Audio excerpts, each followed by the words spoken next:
Ito, no?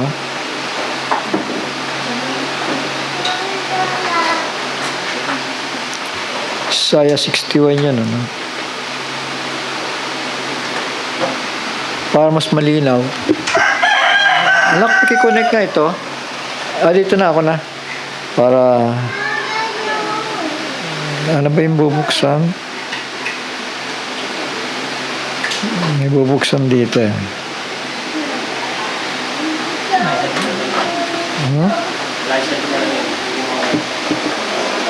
Patayin mo muna. Yan.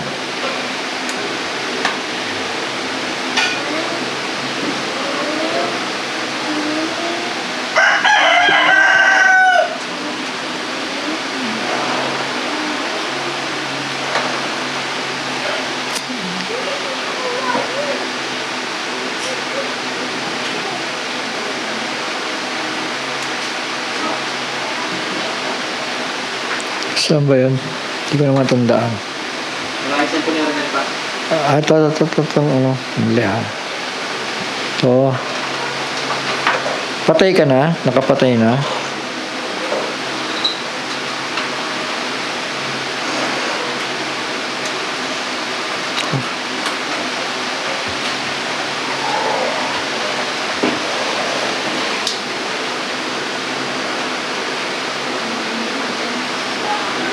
Enable the following function. Yung wifi pa. Bawal.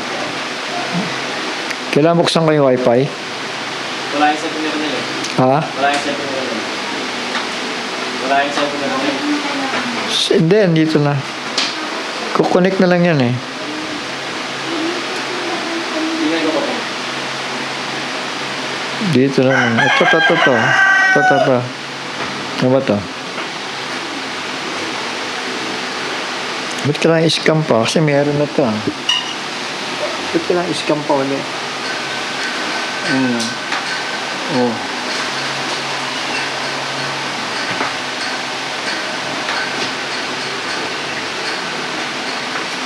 Hindi yan kukunik pa. Ayaw.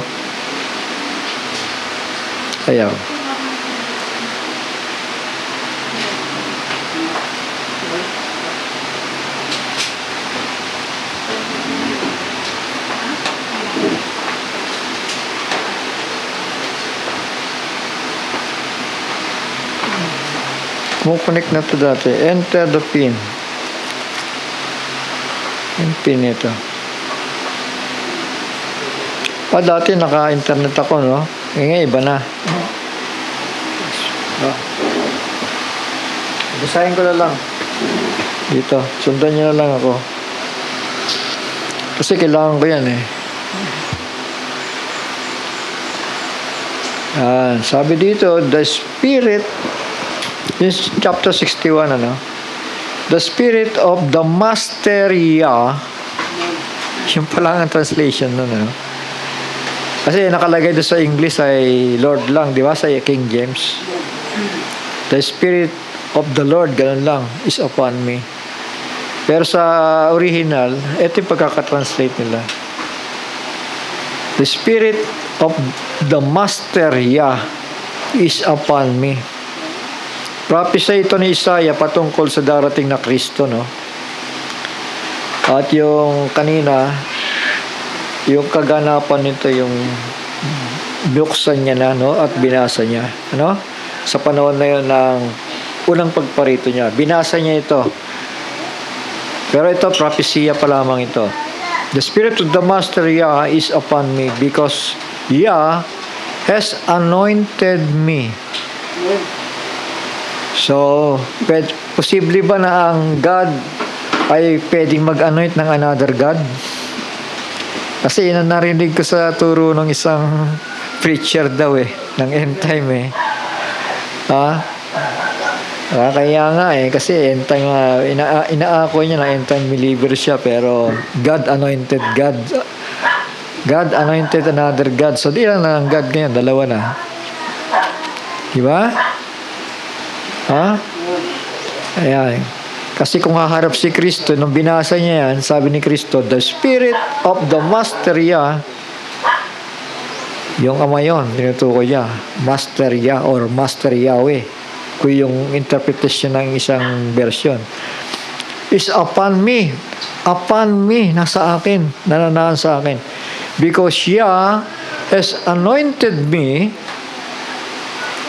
O siya pala ang nag-anoint sa kanya. Tama? At hindi naman pwedeng God will anoint another God. Hindi naman pwedeng mangyari yun, di ba? Pero ang katotohanan, God anointed His Son. Tama? Ha? Yah has anointed me to bring good news to the meek. Yes. Ay, yung mga mapagkumbaba, dadalawin niya. Dadalhan niya ng mabuting balita, magandang balita.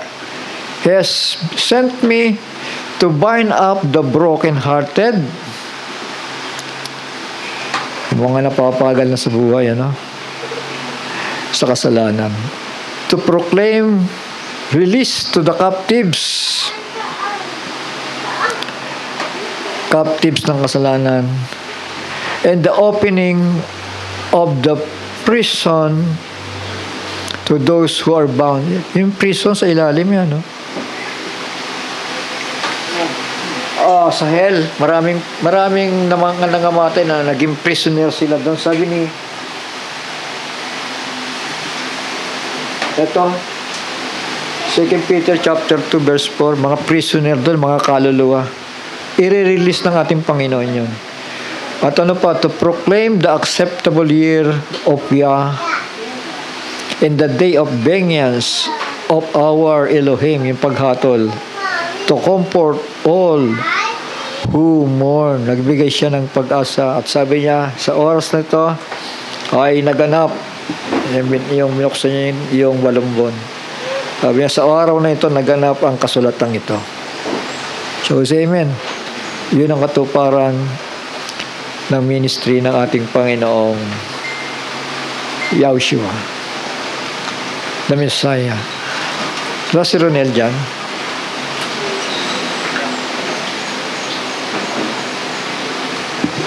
Connect mo kasi yung versikulo, importante. God anointed God. Kakaya naman yan, end time believer eh. Dapat kung hindi naintindihan, manahimik na lang kasi nagkakasala ang tao. Sino man magdagdag ng kasulatan, dadagdagan din ng salot. So, say amen. Sino man magbawas, ay babawasin din sa aklat ng buhay.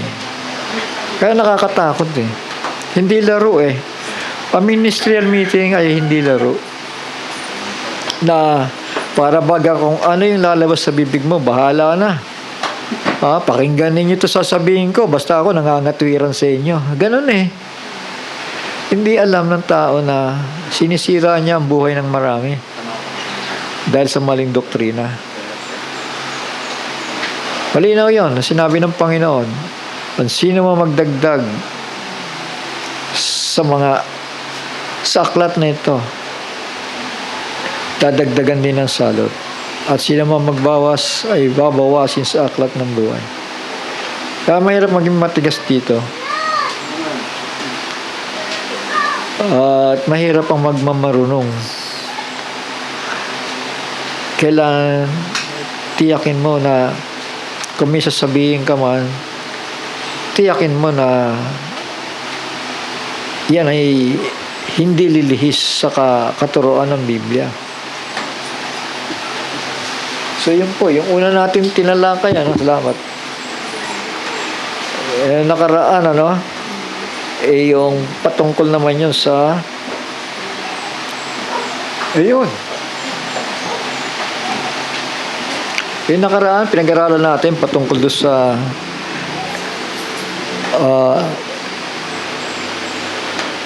issues of faith. Ang dami, Johnson, kalilista mo. Ang daming issues eh.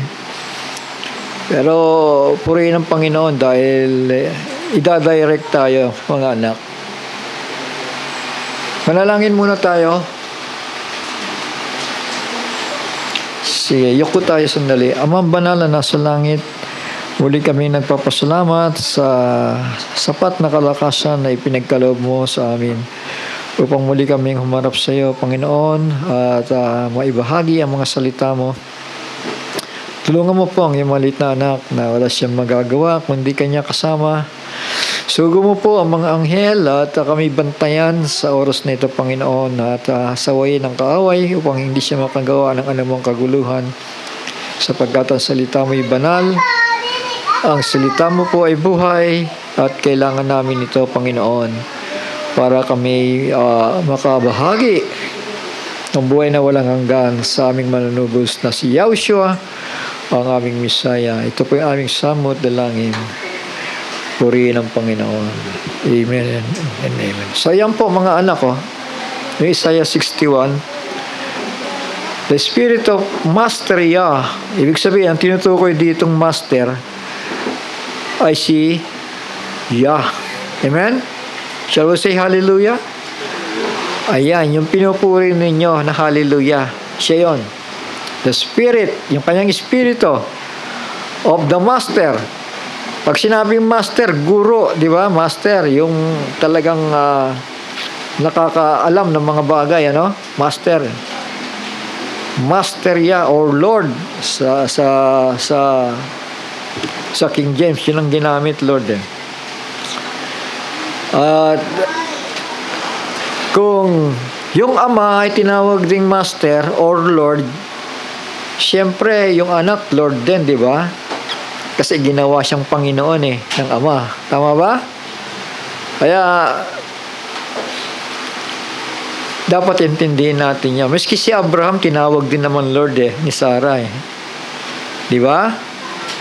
So, yun ang ibig sabihin ng Lord. Pero there is only one Yah. There is only one God. Tama? Isa lang. Hindi pwedeng dumami. Pero yung Lord, bagaman sinasabi ni Pablo na one Lord, one God, one baptism, one faith. Bagamat sinabi niya doon na one Lord, kasi sabi nga, si Kristo ginawang Panginoon natin, di ba? Shall we say amen? Ibig sabihin, iginit na siya, iginit na. Ayan ang Panginoon ninyo. Sa Kanya kayo sumunod, sa Kanya kayo maniwala, di ba? Yan ang inutos niya sa Kanyang mga alagad. So, kung Lord ang God, si Kristo, Panginoon din, Lord din siya, di ba? Amen? Si Abraham nga tinawag na Lord. Hindi naman masama tumawag ng Lord sa nakakataas. So ito, totoo ba yun? God anointed another God. Turo ng taga-GMA ito Hindi ko na lang babanggitin ang pangalan mo kasi kilala ka na Ito, the spirit of Master Yah, meaning yung creator to, is upon me. Pag sinabing upon me, bumaba sa Kanya. Tama? Nasa Kanya. Tama ba? Because Yah has anointed me. Pinahiran ako ng tatay ko. yung God Himself, pinahiran yung bugtong na anak. Tama? Tumira. Nanahan. Sabihin na natin ng diretso na para mabuo na natin. To bring good news to the meek, He has sent me. Sinugo. Yung mga terms na yun di ba? Dito na lang sa isang bersikulo na to, kung ikaw ay talagang nagbabantay sa salita ng Panginoon, makikita mo na liwanag di ba? He has sent me to bind up the brokenhearted,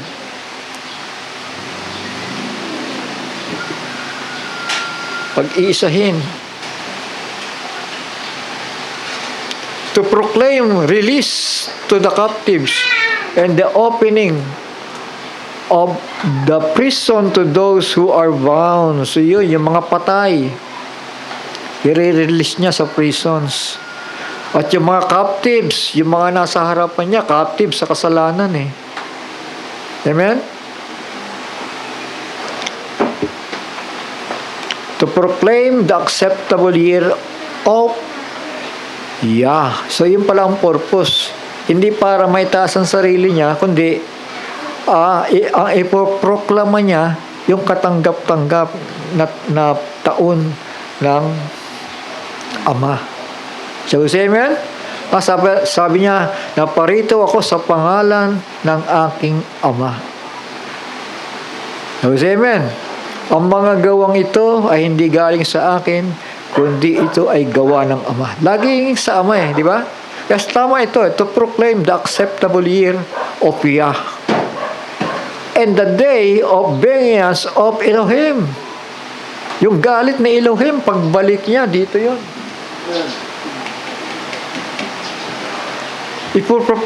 Ipoproklima ng anak, ipapahayag ng anak yon. To comfort all who mourn. So yun, yung mga nagdadalamhati sa kanilang mga buhay. So, say amen. Doon pala sa isang talata, kung may revelation ka at pinahalagahan mo ang bawat salita ng Diyos, nagliliwanag na Di ba? Kasi kung yung salita na yan, God anointed another God, hindi ka mga lamang ngayon kung Trinitarian ka o Tunis ka. Kasi dalawa ang Diyos. Tapos, may Holy Spirit pa doon. Di naging tatlo na.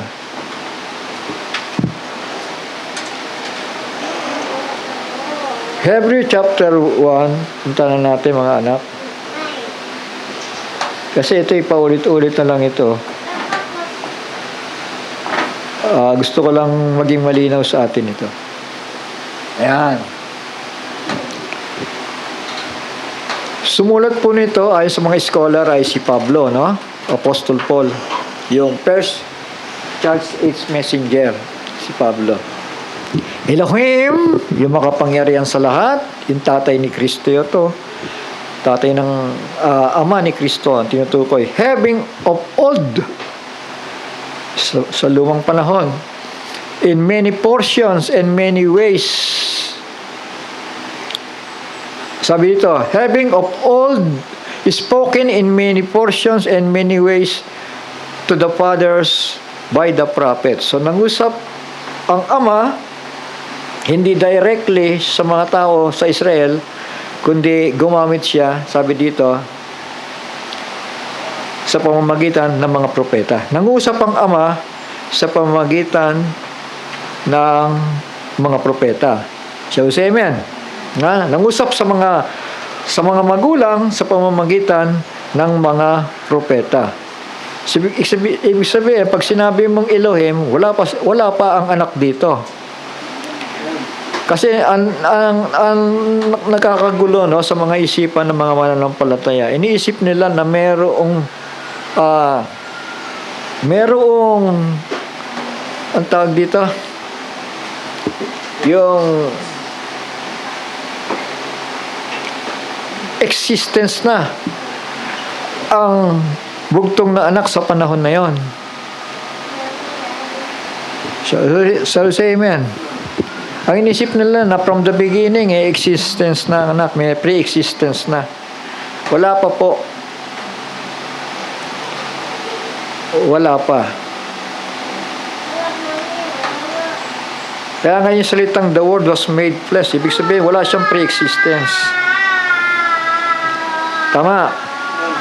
Kasi ginawa Pagka ginawa ang isang bagay, wala itong pre-existence. Malinaw ba?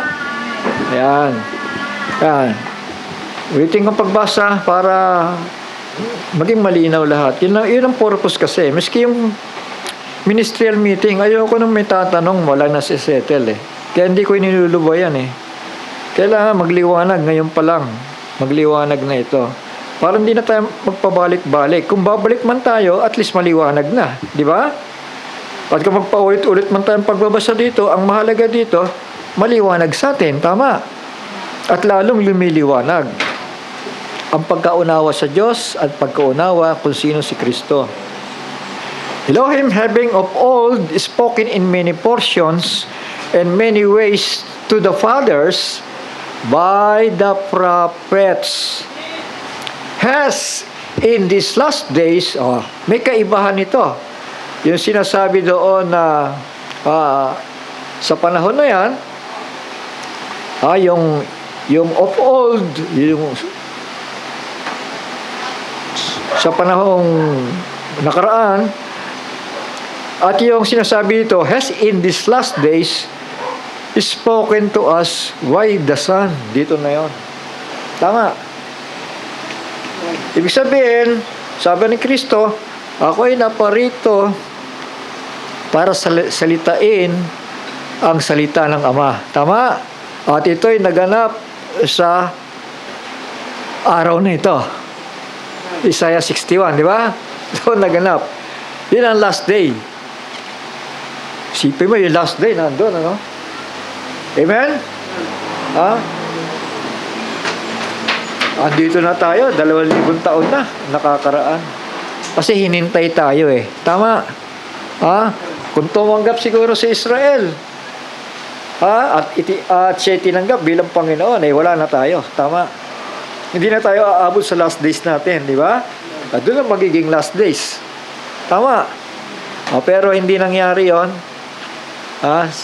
Kaya aabot tayo dito. Salamat sa Panginoon at nakabahagi ang Gentile. As in these last days spoken to us by the Son. Yan na, nangusap ang anak na, hindi ang Ama. Kasi yon ang pinangako niya kay Moises eh. Tama lang pagkakasabi mo, Moses. Talagang mamamatay kayo pag nagsalita ako sa harapan ninyo. Kaya magsusugo ako ng isang propeta na kagaya mo. At siya magsasaysay na aking mga salita. Ilalagay ko yung aking salita sa kanyang bibig. Siya ko say amen. Kaya huwag na kayong magtaka kung si Kristo magsalita ng I am the Alpha and the Omega. I am the beginning and the end. I am the resurrection. Huwag na kayong magtaka kasi salita ng Ama yung binibigkas niya eh. Siya ko say amen. Actually, binigkas din niya ng mga anghel eh. Anong anghel? Nakakausap ni Juan eh, di ba? I am the Alpha and the Omega, the beginning and the end. Pero on behalf of the Father yun. That is the Word of God. Inilagay sa mga bibig ng anghel. At kay Kristo. Sabi dito, in these last days spoken to us by the Son, whom He has appointed heir of all. Ngayon, tanungin ko kayo, sino ba yung whom dito? Walang iba kundi ang Ama. Tama? Whom He has appointed. Si Kristo, no? In-appoint, tama? Heir of all. Hindi naman pwede magmana ang Ama eh. Kasi siya may-ari ng lahat eh, tama? Pag sinabi mong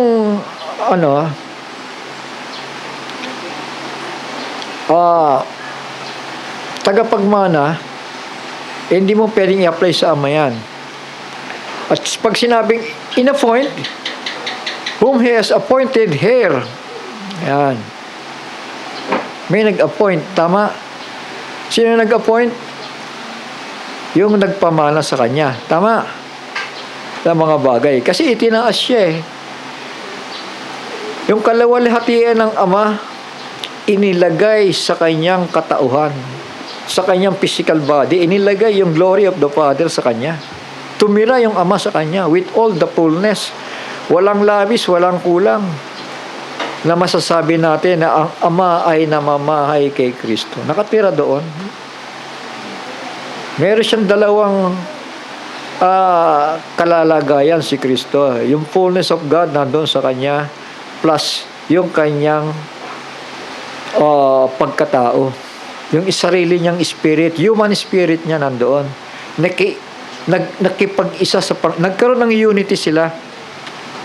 Hindi hinalo na unity. Sabihin, parang husband and wife, di ba? Madalas ko sinasabi yun, di ba? Si Johnson, Sister Ruth, hindi naman sila pinaghalo eh. Dalawa sila pero pinag-isa. Tama? So, ganun ang God at si Kristo. Naging isa sila. Kaya yung sinasabi ni Kristo, I and my Father are one. Dahil nga doon. Walang labis, walang kulang. Yung every attributes of the Father na mamahay sa Kanya. Sapat ang Ama sambahin kay Kristo. Kaya ang Jesus Kristo niluluhuran eh. Tama? Sinasamba. Tama? Kasi ang Panginoon walang magagawa kundi maglagay ng isang anak na kanyang papahiran para ang mga tao ay makalapit sa kanya rin. Makalapit sa Ama. Tama?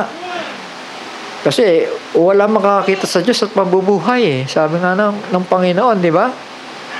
Wala makakalapit.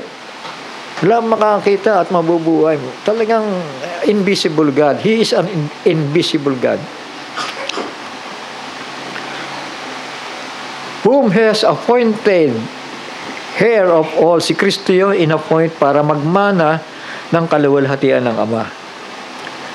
Through whom also He made the ages. Ayan, sa pamamagitan din niya. Kung i-apply mo ito, kasi dahil may dual statement si Kristo, kapag ka ito ay sabihin nating pinakikilala ni Pablo, dapat ma-realize natin may dual attributes si Kristo. Tama? Ha? Through whom also He made the ages, yun nasa Kanya, nalikha ang mga bagay. Tama? Yung tumira sa Kanya. Siya lumikha. Tama? Ngayon, sa other side, sabi nga nung tao, may other side of the coin. Sa other side, through whom also, He made the ages. Ibig sabihin, sa pamamagitan ng bugtong na anak, na nakita ng Ama na ito ay susunod sa Kanya, kaya niya itinuloy ang paglikha. Dahil nakita niya eh. Kaya through him, sa pamamagitan niya, natubos tayo, naibalik tayo sa Ama. Tama? Kasi kung nakita ng Ama na hindi siya magtatagumpay doon sa anak, hindi niya na itutuloy ang creation. Tama? Kasi God is all-knowing eh. Tama po? Naintindihan ba ninyo? Kaya lang maintindihan ninyo ng buo ang Godhead. Kasi pag nag-one-sided ka dito, may atake na naman sa'yo eh. Ma-atake ka na naman ng kaaway eh. Kailangan mo, balansi mo agad ito para hindi na, wala nang butas pa, ibabato sa'yo yung kaaway. Tama? Sabi dito, to whom also He made the ages. Sa verse 3, who, being the brightness of the steam and the exact representation of His substance. Sino yun? Si Kristo. Amen? Siya ang brightness of the glory of God and the exact representation of His substance. Exact. Tama. At kailangan pag nagpaliwanag kayo dito, huwag kayo magiging one-sided. Kailangan, kumplituhin mo na. Kasi ngayon, ang mga tao masyadong lumago na sa kaalaman eh. May mga alam na rin sila patungkol kay Kristo. Kaya, kapag naging one-sided ka dito, magiging katulad ka lang ng iglesia ni Manalo. So, say amen. Kasi ang tinitignan nila kay Kristo, ay tao lang yan eh. Di ba? Tao yan. Tao. Yung problema, may nakatirang Diyos nga eh. Tama. Yun ang gumagawa kay Kristo. Yun ang nakatira doon. Sabi ni Kristo, ang anak ay walang magagawang anuman maliban ng Ama na nandito sa akin. Siya ang gumagawa nito. Siguro, kaya pinahintulot ng Panginoon na may mga titigas na ulo dyan, sa ministerial meeting, Maaari para makita rin natin yung another side eh. Para pag-usapan. Para pag-usapan si Kristo at ang Ama. Shall we say amen? Kasi yun ang gusto ng Panginoon, pag-usapan lagi siya eh. Tama ba? Ha? Who being the brightness of His glory and the exact representation of His substance, yung Spirit God. And so, yung Spirit God nakita sa pamamagitan ng kanyang visible Son. Tama? Naging visible ang God sa pamamagitan ni Kristo. Nakikita. Yung hindi nakikita sa pamamagitan ng bugtong na anak. Kaya ayan, malinaw to. Brightness of the steam and the exact representation of His substance and sustaining all by the word of His power. Yung kapangyarihan at kapamahalaan ng salita ng Ama na kay Kristo yon. All the power is given unto me. Diba? Having made a cleansing of our sins through Himself. Kay Kristo yon. Sat down at the right hand of the greatness on high.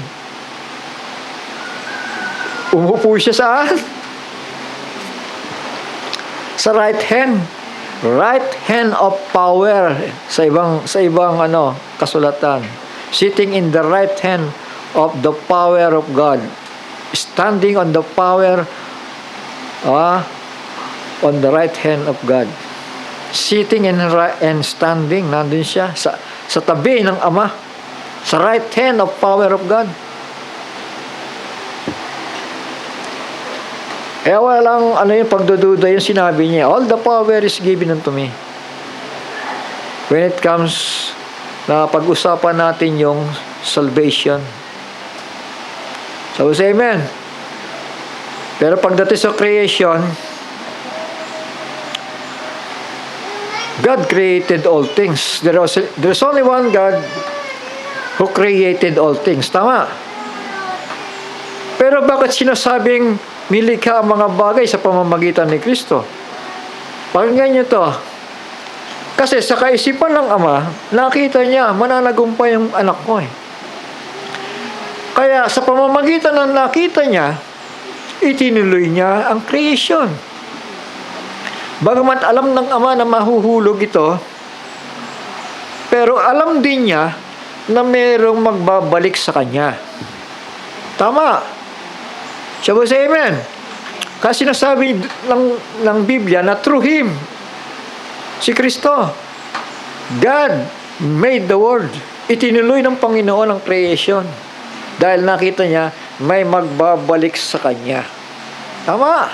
Kasi kung nakita ng Diyos na wala na, nahulog na lahat sa kasalanan, hindi ko na itutuloy ito. Tama. Shall we say amen? And God is all-knowing. Hindi siya pwedeng magkamali.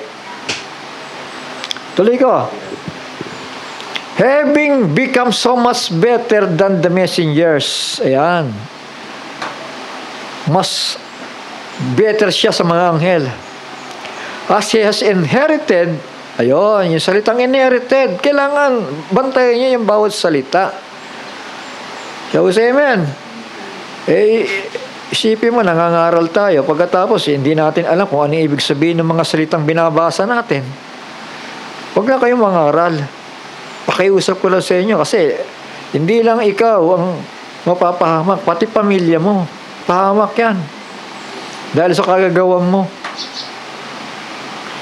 Sabi dito, as He has inherited a more excellent name than them. Ibig sabihin, yung pangalan na ginagamit ni Yahushua, hindi niya talaga pangalan yun eh. Pangalan ng Ama yun. Pinagamit muna sa Kanya. Dahil sa Revelation chapter 3 verse 12, ay may bago na siyang pangalan. Tama. Pero yung Ama, Hindi nagpapalit ng pangalan dahil hindi niya babaguhin. Yung kaluwalhatian, ibinigay na sa kanya since the creation. Tama? Ha? Pero yung manunubos, dahil natapos na yung kanyang misyon, na ipakilala niya yung Ama. Naihayag niya na yung gawa ng Ama. Ipinakita niya, pinaalam na niya yung salita ng Ama. Nagbigay na ng kaligtasan sa atin. Darating ang panahon ay bilang elderly brother natin sa eternidad. Pero ito pakinggan ninyo, bagamat siya elderly brother, hindi pa rin umaalis yung fullness of the Godhead sa kanya. Tandaan niyo yun. Tama.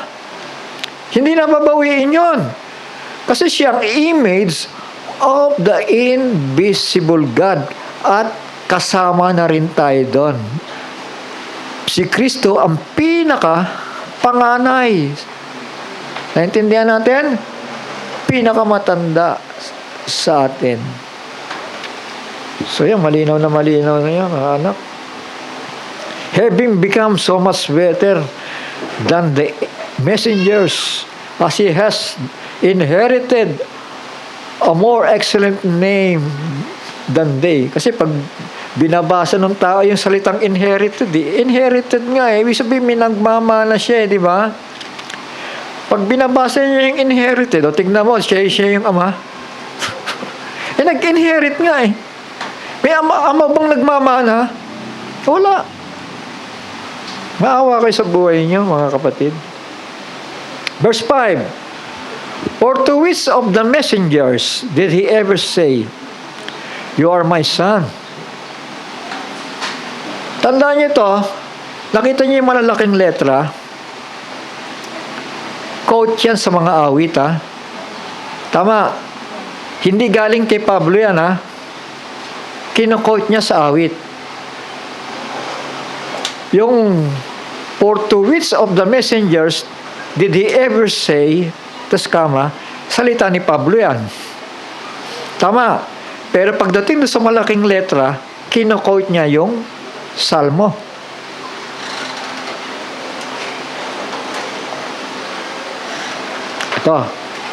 Ito yun.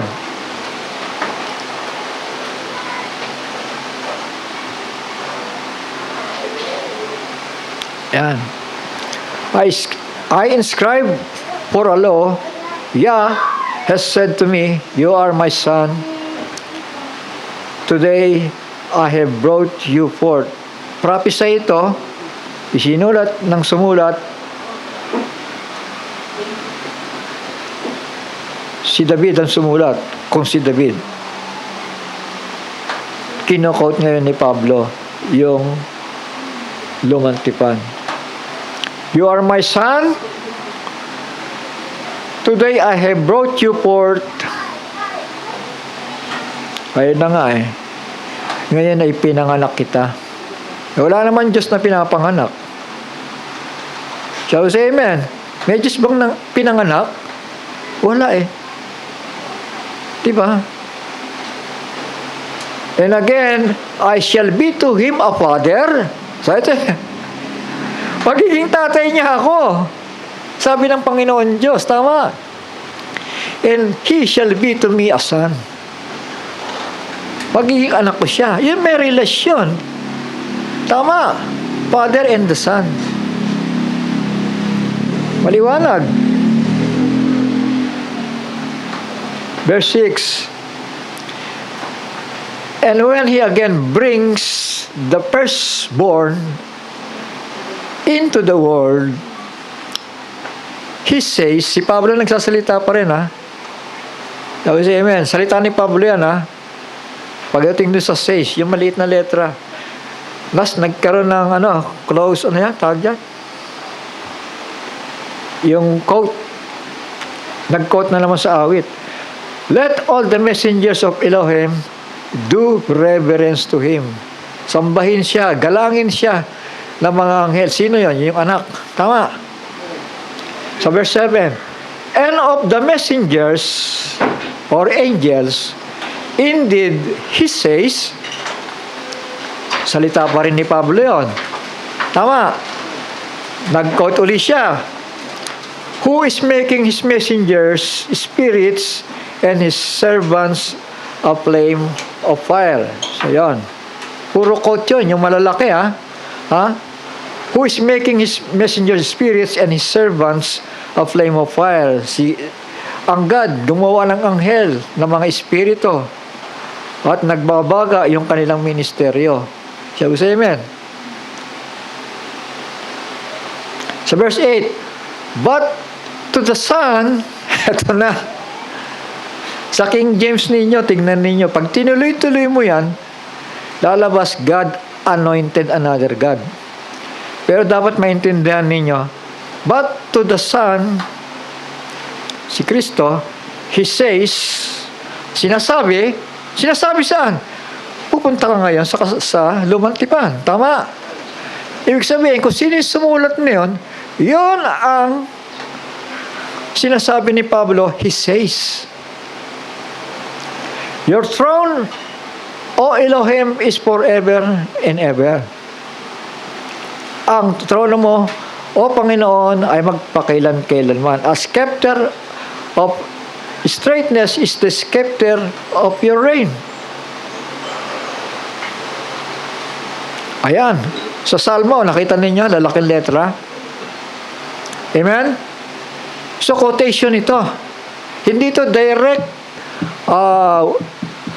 word ni Pablo. Kundi, pagdating sa malalaking letra, quotation sa Salmo. Ibig sabihin, hindi galing kay Pablo yung quotation na yon. Tama? Kasi quote nga eh. Di ba? Quote niya eh. Galing kay Nino. Doon sa sumulat. Tama? Ha? At sabi ng sumulat, your throne, O Elohim, is forever and ever. The scepter of your reign is a scepter of straightness.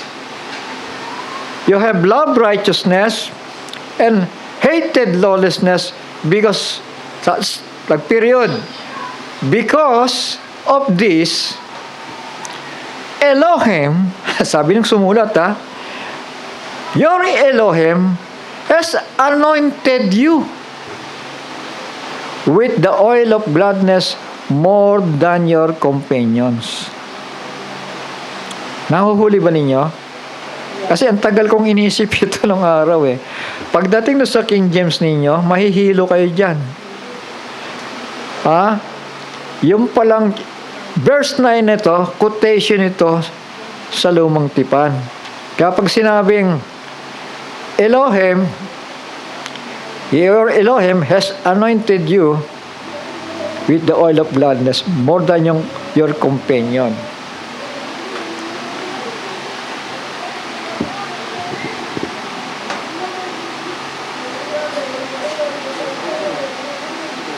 So may nagpahid sa kanya. Sino yung nagpahid sa kanya? Di si Elohim, yung pinakamakapangyarihan sa lahat, has anointed you. Sino yung you? Yung darating na Misaya. Tama. At sa panahon na ito, si Kristo yun. Sa panahon na nangyari na, sinusulat ni Pablo dito, nagkokot siya sa lumang tipan. Has anointed you with the oil of gladness more than your companions. Tuloy ko lang And you, Master, did found the earth in the beginning, and the heavens are the work of your hands. Sino yan? Yung Creator. They shall perish, but you remain, and they shall all grow old like a garment, and like a mantle you shall fold them up, and they shall be changed. But you are the same, and your years shall not fail. And to which of the messenger did he ever say, sit at my right hand, until I make your enemies thy apostle for your feet? Wala eh. Wala sa mga anghel, di ba? Kay Kristo lang. At pinaupo siya sa kanan ng kapangyarihan ng Ama. Mga anghel, mga ministering spirit yon. Huwag nating silang ihihiwalay sa ministeryo. Yeah. Are they not all serving spirits sent out to attend those who are about to inherit deliverance? Kasi yung salita ni Kristo pinasa rin sa anghel eh. Naniwala kayo?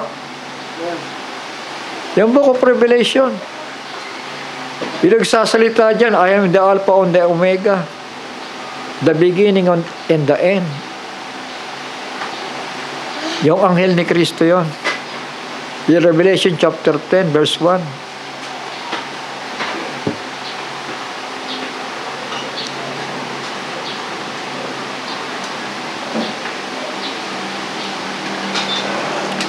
Ito siguro ang iniisip ng tao, no? Elohim, your Elohim has anointed you with the oil of gladness more than your companion.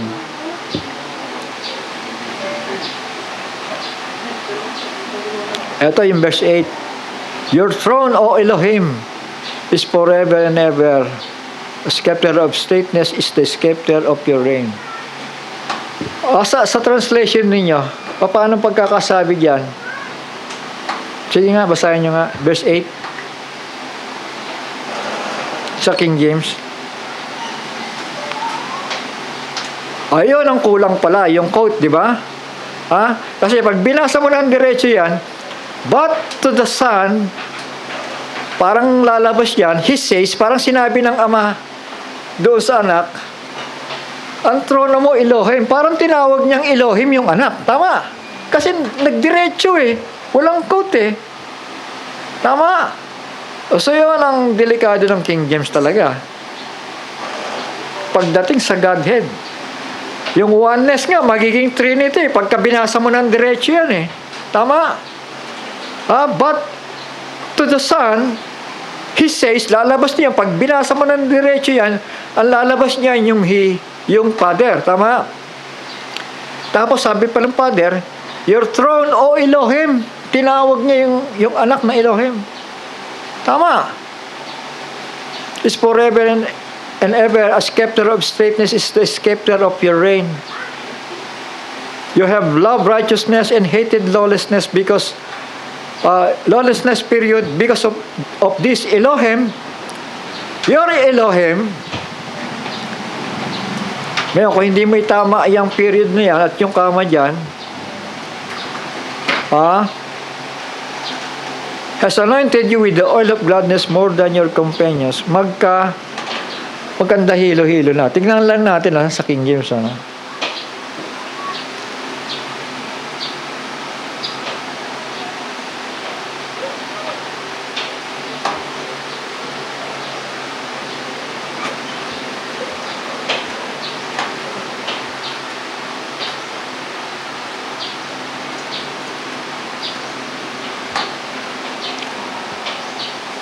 Ayan, diretso. Ayan. But unto the Son, He said, parang yung Ama nagsasalita, sinabi ng Ama sa anak, your throne, O God. Ganun ang pagkakabanggit eh. Parang yung Ama, sabi sa anak, ang trono mo, Diyos. Tinawag niyan Diyos yung kanyang anak. Hindi naman pwede mangyari yun. Naintindihan natin? Ang peligro na ngayon ng King James. Thy throne, O God, is forever and ever. And a scepter of righteousness is the scepter of thy kingdom. Thou hast loved righteousness and hated iniquity. Therefore, God, even thy God. Diyos, ang Diyos mo nga. Has anointed thee with the oil of gladness above thy fellows.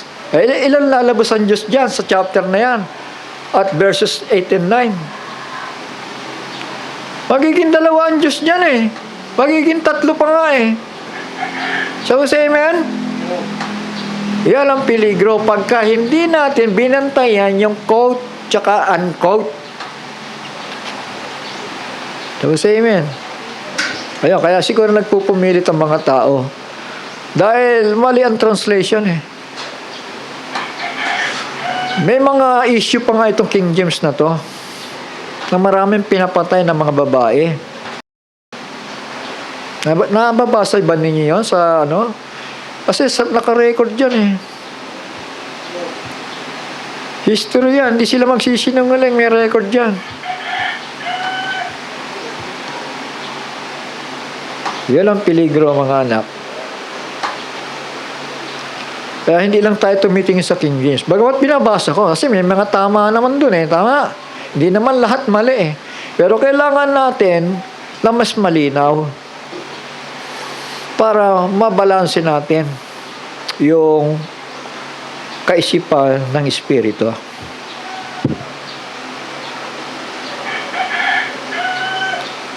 Shall we say amen?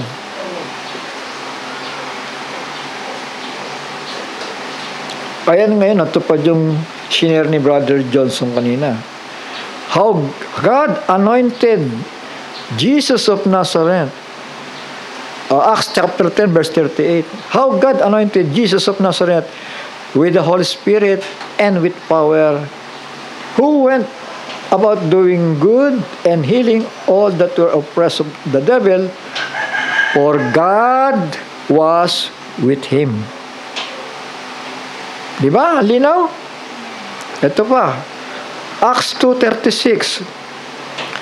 Therefore, let all the house of Israel know assuredly that God had made the Son, that same Joshua whom you have crucified, both Lord and Christ. May gumawa sa kanya eh. Tama. Sa pagkakatagalog, ganito, pakatalastasin nga ng buong angkan ni Israel na ginawa ng Diyos na Panginoon at Kristo itong si Jesus na siyang inyong ipinako sa krus. May gumawa ba sa kanya? Di ba? Nilikha nga siya sa bahay bata ni Mary. At dumating ang tamang panahon, Isaiah chapter 61 nga, natupad ang kasulatan, na ang Panginoon Diyos ay pumahid sa kanya. Tama! Sa araw na ito, naganap ang kasulatan. Naganap na nga eh. Hindi ka na kailangang mag-isipan ng kung ano-ano. Basta pinahiran siya ng Ama at naganap yan sa araw na ito. Shall we say amen?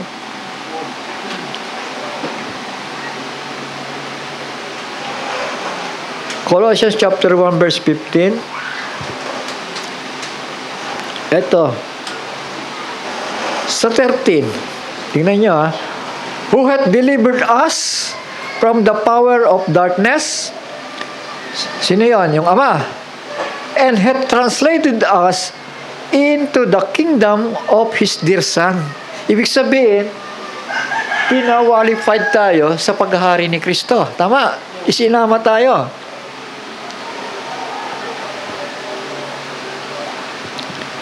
Translated us into the kingdom of His dear Son, in whom we have redemption through His blood. Malinaw? Sa pamamagitan ng dugo ng kordero, nagkaroon tayo ng katubusan. Even the forgiveness of sins. Who is the image, sa verse 15, who is the image of the invisible God? Tama. Imahen. Yun ang magandang terminology. Kaya yun ang ginagamit ko eh. Jesus Christ is the image of the invisible God. Period na yun. Wala ka nang pasikot-sikot doon. Tapos na doon. Kung naintindihan mo ang ibig sabihin ng image. Shall we say amen? Pumunta sa salamin. Makikita mo yung image mo doon. Pero hindi ikaw yun. Image mo lang yun. Tama? Shall we say amen? Hindi ikaw yun. Salamin lang yun eh. Pero ang totoong ikaw ay nakatayo doon. Sa ganon si Kristo. Ha? Hindi siya talaga yung ipinakikilala niya, kundi siya ay sinugo ng Ama para magpakilala sa Ama. Ang lahat ng bagay ay nalikha sa pamamagitan ng Ama through His Son. Kaya hindi mo pwedeng ihiwalay si Kristo pagdating sa paglikha. Kasi sa pamamagitan niya eh. Tama. Kung nakita ng Ama sa creation, teka muna, mukhang yung second Adam mukhang lilihis ah. Hindi ko na itutuloy. O kaya mga anghel, hindi ko na itutuloy. Maski yung mga anghel, baka hindi na ituloy eh. Tama. Kasi sila yung mga tagapagbantay eh. Ng tagapagmana ng kaligtasan. Eh sino pa babantayan kung walang creation? Pero hindi nagkakamali ang Panginoon. Tama. Sa kanyang mga ginagawa dahil perfecto siya. Sa kanyang kaisipan pa lang. At bakit po? Anak, bakit? Alam na alam niya ang kanyang gagawin. Tama. Alam niya ang kanyang gagawin. Kaya nga may kalayaan tayo eh. So, say amen. Kasi kapag yung kalayaan mo na yan ay ginamit mo labag sa kautusan, mapapahamak ka. So, say amen. Doon ang ibig sabihin na binigyan tayo ng laya, nang ibig sabihin ang Diyos ay perfecto sa kanyang kaparaanan. Dahil hindi kanya nilupig para piliting sumunod sa kanya. Tama? Ha? Bibigyan ka ng laya kung tatanggapin mo ba ako o itatakwil mo ako. Ganun lang yon. At yun ay, dun pa lamang makikita mo na perfecto siya eh. Tama? Ha? Binigyan ka ng kalayaan eh. Para yung mapagsamba sa kanya, pagpupuri sa kanya, eh talagang maluluwalhati siya. Dahil sa kabila ng kalayaan, kung pumili kung ano ang mas makakabuti sa iyo, ay dahil pinili mo siya, doon maluluwalhati ang Panginoon. So say amen. Ha? At doon sa mga lilihis, kapahamakan. Amen. Yung lilihis, yung mga nagmamatigas, may kahatulan. May kahatulan.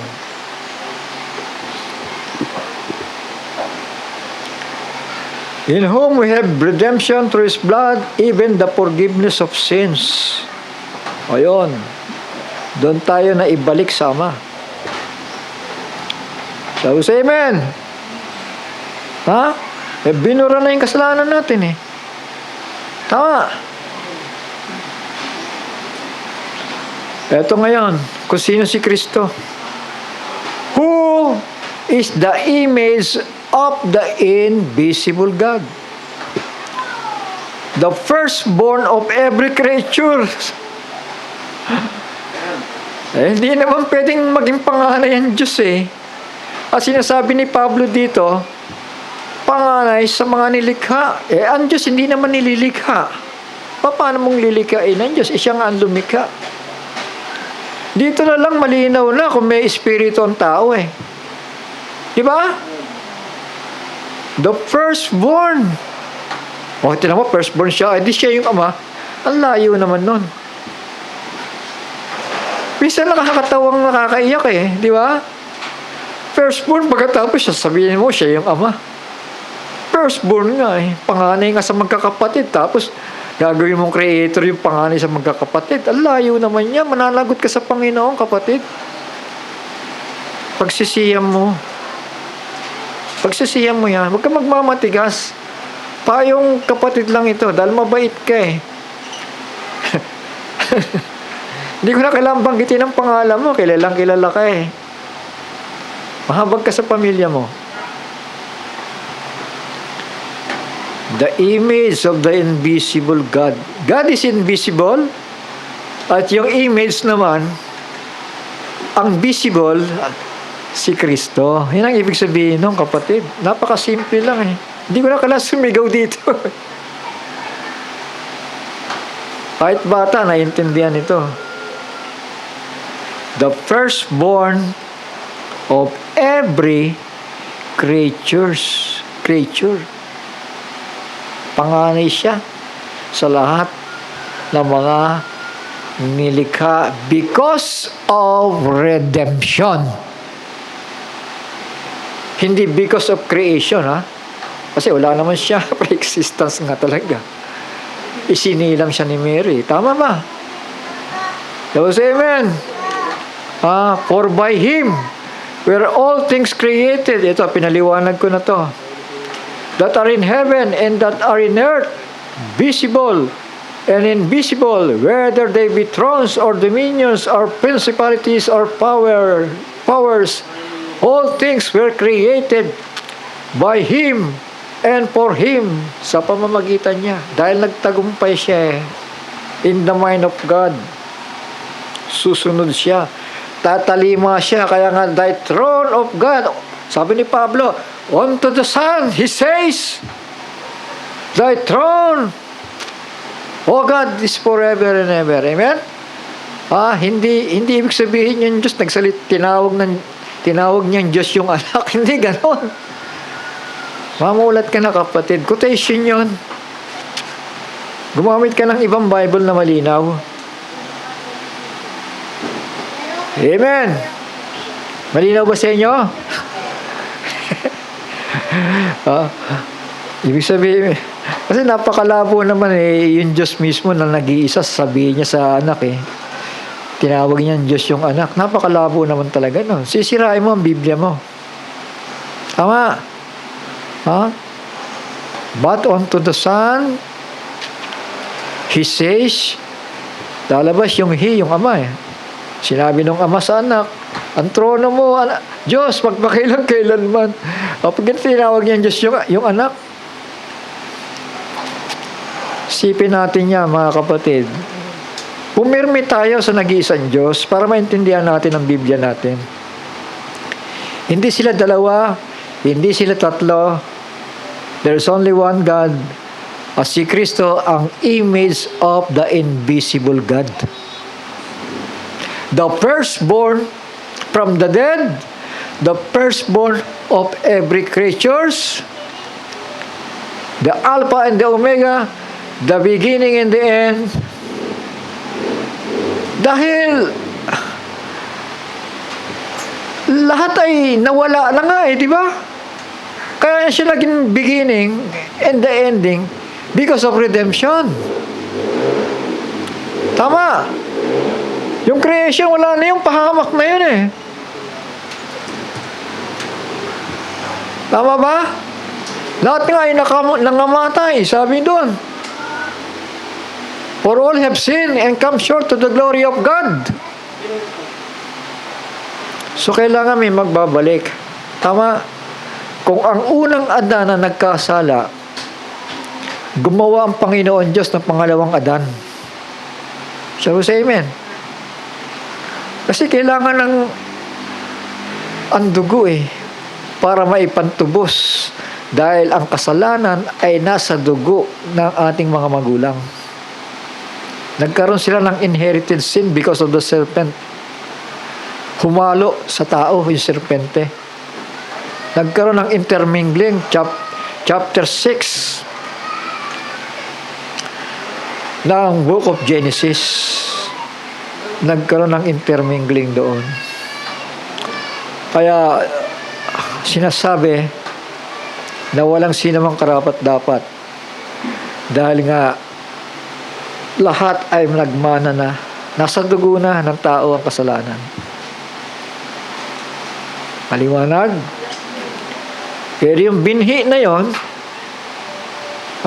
yung binhi na yon, yung buhay sa cellular ng tao, yun ang kakaiba. Kaya nga sabi ng mga scientists may kakaiba sa cell ng mga ng tao May magkakaiba. Ibig sabihin, may mistiso. So, say amen. At merong original. Kaya nga makikita mo, merong sobra sama, merong masama lang, meron namang mabuti. Tama? At pinipili ang mabuti. Ay, amen. Hindi pa pinapanganak yun, pumipili na ng mabuti yun. Si Jacob, di ba, hindi pa nga pinapanganak eh. Pinili na siya eh. I have loved Jacob. Dahil alam ng Panginoon kung anong pipiliin ni Jacob. Sabi niya, sa sinapupunan pa lang siya, pinili ko na siya. Sabi sa amen. Hindi pa nga sinisilang. Grabe naman yan. Yan ang Diyos na pinaglilingkuran natin. Nalalaman ang lahat ng mga bagay. All things were created by Him, that is God. And for Him, para sa Kanya rin yung babalik sa Kanya. And He is before all things. Siya yung una sa lahat eh, di ba? Amen? Ang God, the Creator. And by Him, all things consist. Ngayon, sabi ko nga sa inyo, yung mga katangian na yan, dahil na kay Kristo yan, huwag na kayong mamroblema. Tama? Sabi sa amen. Dahil taglay ni Kristo yung glory of the Father na yun, nasa Kanya. Nananahan eh. Kaya pagdating dito sa verse 18, and He is the head of the body. Sino yan? Si Kristo. The church. Who is the beginning, the firstborn from the dead? Panganay nga sa mga patay eh. Hindi mo naman pwedeng patayin ng Diyos. Pinipilit mo naman kasi ang Diyos namatay. Saka nakakita ng Diyos na namatay. Maawa ka naman sa buhay mo, saka buhay ng pamilya mo. Kahit anong Biblia ang gamitin mo, walang Diyos na namatay.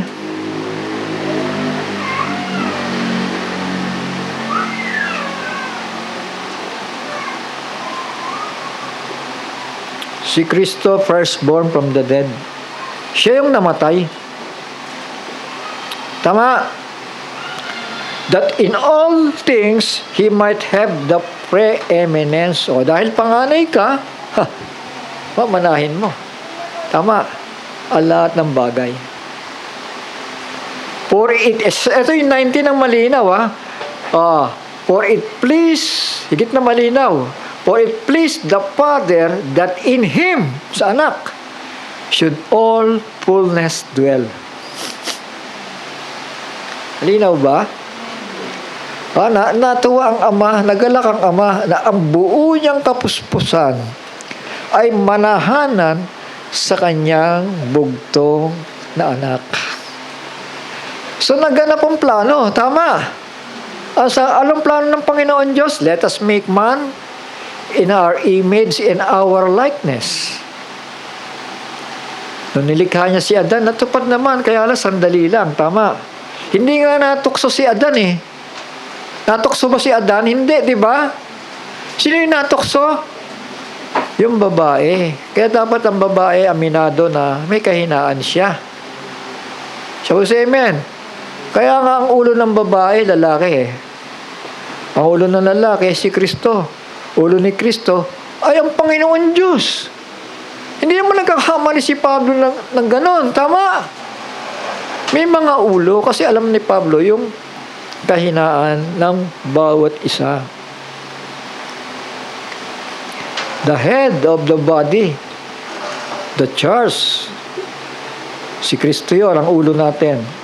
Who is the beginning, the firstborn from the dead, that in all things He might have the preeminence. Yan, magkaroon siya ng kadakilaan, sabi sa pagkakatagalog. Bakit siya nagkaroon ng kadakilaan? Ito nga, yung 19 eh. For it pleased the Father that in Him should all fullness dwell. Doon pa lang sa River Jordan eh. Tama. So, say amen? River Jordan pa lang. Yung kalawalhatian ng Ama nasa Kanya na.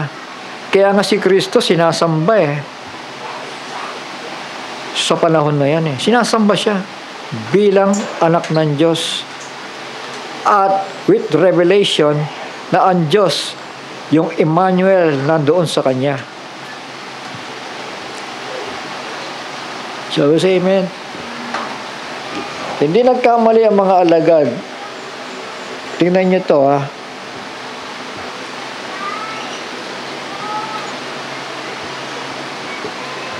Yung mga pagbati, yung mga sumulat, di ba? Ito. Yung mga sulat ni Pablo, karamihan.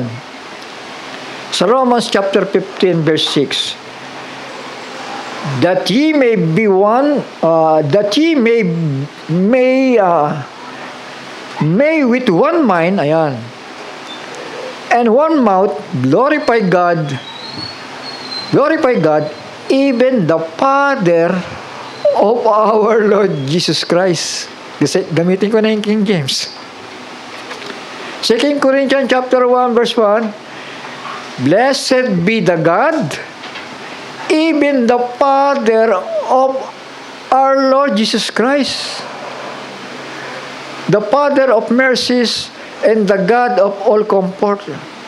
May Father ba si Jesus Christ? Abi, meron eh. Kasi Jesus Christ, hindi siya yung Father. Kapatid, mahabag ka sa buhay mo. 2 Corinthians chapter 11 verse 31. The God and the Father of our Lord Jesus Christ, which is blessed forevermore, knoweth that I lie not. See? Hindi nagsisinungaling yung sinulat ni Pablo na may Father at may Diyos si Kristo. Ephesians chapter 1 verse 3. Pagbati na naman. Blessed be the God and the Father of our Lord Jesus Christ, who had blessed us with the spiritual blessings in heavenly places. Shall we say amen? Ephesians chapter 3 verse 14. For this cause I bow my knees unto the Father of our Lord Jesus Christ. May tatay siya eh. Colossians chapter 1 verse 3. We give thanks to God and the Father of our Lord Jesus Christ, praying always for you. Si Pedro naman, sabi ni Pedro dito, Blessed be the God and the Father of our Lord Jesus Christ, which according to His abundant mercy hath begotten us again unto a lively hope by the resurrection of Jesus Christ from the dead.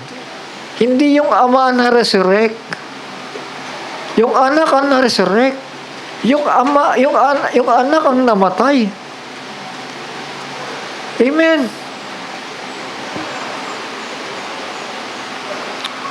Parang sa kanya, nabanggit na lahat. Kulang pa yan eh. O ito, Revelation.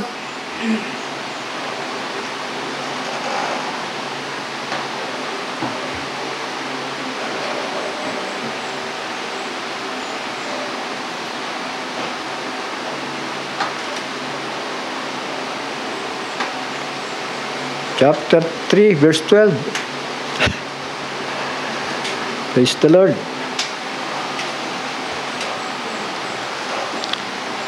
Sabi dito, to him that overcometh will I make a pillar in the temple of my God. Glorified Christ ang nangungusap dito, no? Through His angel. Tama. To him that overcometh will I make a pillar in the temple of my God. So may God siya. Patutuon na ito ni Kristo. Tama.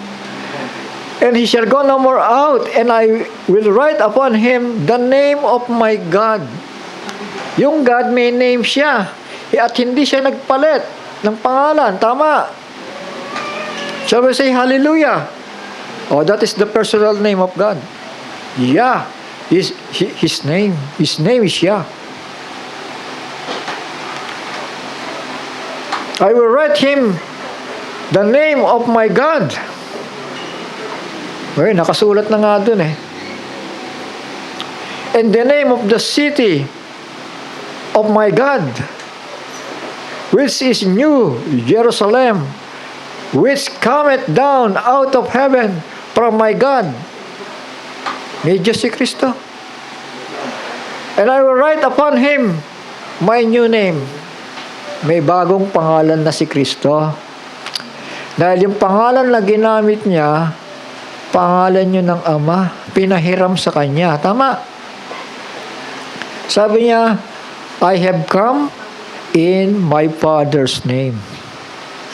So, say amen. Pinahiram muna sa Kanya yon. Pero pagdating dito sa eternidad, may bago na siyang pangalan. So, say amen. Kapangalan niya si Joshua. Si Kristo. Hebrews 4:8.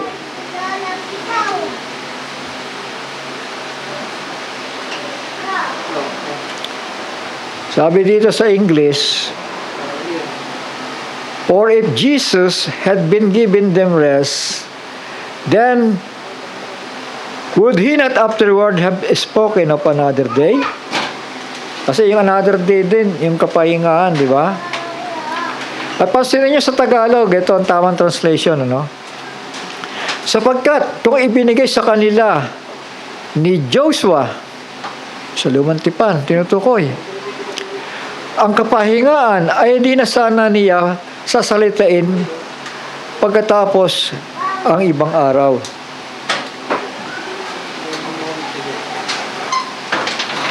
Ibig sabihin, may another rest na ibibigay sa pamamagitan ni Kristo.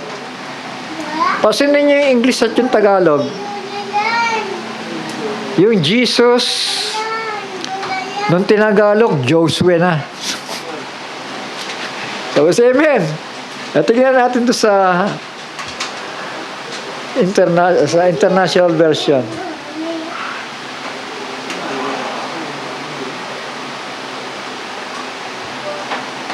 Ayun, Yehoshua. Tapos, amen?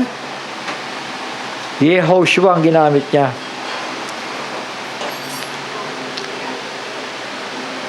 Pero kung titignan natin, yung phonetic, yung word by word, talagang pangalan ng Redeemer ay Yahushua, di ba? Miski ang mga Hudyo, banggit sa kanya, Yahushua. Kaya lang, pag sinulat nila, nagiging I.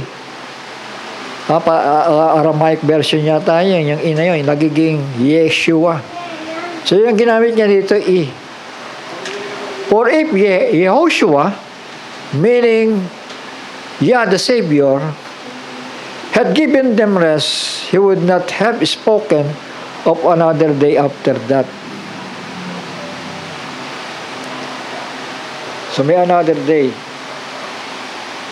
na si Yahushua, meaning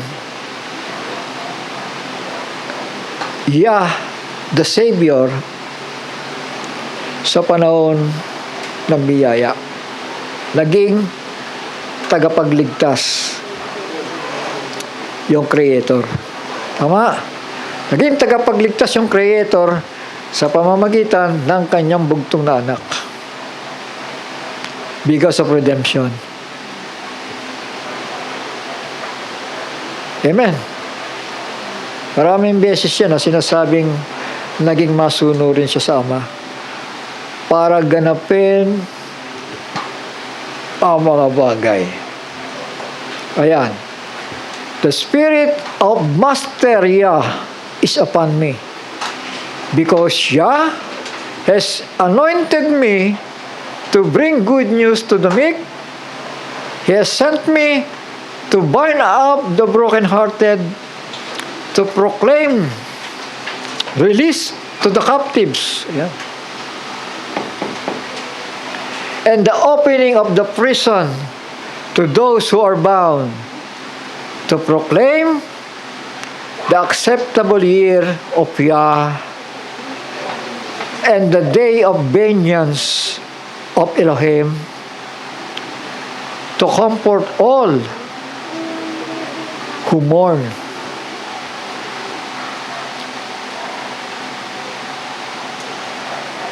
So say amen. Naintindihan? Malinaw ba? Purihin ang Panginoon. Salamat. At sa kapakanan lamang ito ng record, ano, dahil yung paliwanag nila kasi, King James ang ginagamit, no? Pagka King James, wala kayo maintindihan dyan, mga kapatid. Tandaan nyo ito sinabi ko, paikot-ikot kayo dyan. Hindi nyo maintindihan yan. Hebrew chapter 8 and chapter 1 verse 8 and 9. Hindi nyo maintindihan yan. Gumamit kayo ng ibang translation. Yung malinaw na translation. Purihin ang Panginoon, tayo magpasalamat. Hanggang dito na lamang po muna, mga anak. Amang banal, nasa langit, salamat po, Panginoon, sapagkat tunay na ikaw ang nagiging sa amin.